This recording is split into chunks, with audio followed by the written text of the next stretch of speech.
आइए स्टूडेंट, अब हम सॉल्व करते हैं एग्जाम्पल 12.4 को। तो एग्जाम्पल 12.4 में आपको बताना है स्ट्रक्चरल फार्मूला ड्रॉ करना है 1 ब्यूटाइन का एंड 2 ब्यूटाइन का। तो स्टूडेंट मैं 2 ब्यूटाइन का ड्रॉ कर लेता हूँ। 1 ब्यूटाइन के लिए आप मेरी प्रीवियस जो इथीन में हमने काम किया वही हम इसमें काम करेंगे तो आपको क्लियर हो जाएगा। तो हम पार्ट नंबर बी को सॉल्व करते हैं। सो देखें कैसे हम उसको सॉल्व करेंगे।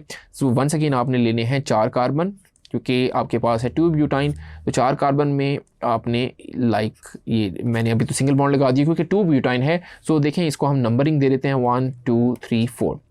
अब 2 ब्यूटाइन की वजह से दूसरे कार्बन पे आपका ट्रिपल बॉन्ड आना चाहिए। तो देखें वंस अगेन मैं ले लेता हूँ 4 कार्बन्स कुछ ऐसे करके, और कार्बन नंबर 2 पे मैंने लगा दिया ट्रिपल बॉन्ड। अब स्टूडेंट आपने इसको सेटिस्फाई कर देना है विद वैलेंसी। तो यहाँ पे कोई बॉन्ड नहीं आएगा, यहाँ पे भी कोई नहीं आएगा। देखिए इस कार्बन के कितने बॉन्ड है, 3 और 1 4 बॉन्ड इसके भी हैं। इस कार्बन कितने बॉन्ड है, 3 और 1 4 बॉन्ड इसके भी हैं। तो यहाँ पर दोनों जगह कोई नहीं आएगा, लेकिन यहाँ पे दोनों जगह आपके पास हाइड्रोजन आते जाएंगे।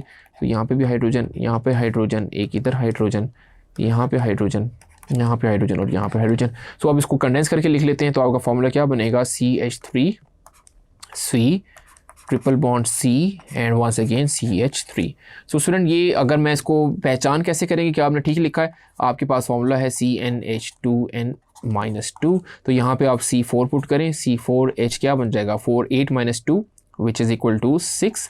तो यानी 4 कार्बन और 6 हाइड्रोजन। तो देखिए 4 कार्बन है, 3 and 3 6 हाइड्रोजन है। सो होपफुली आपको क्लियर हो गया होगा, और इसका नाम क्या होगा 2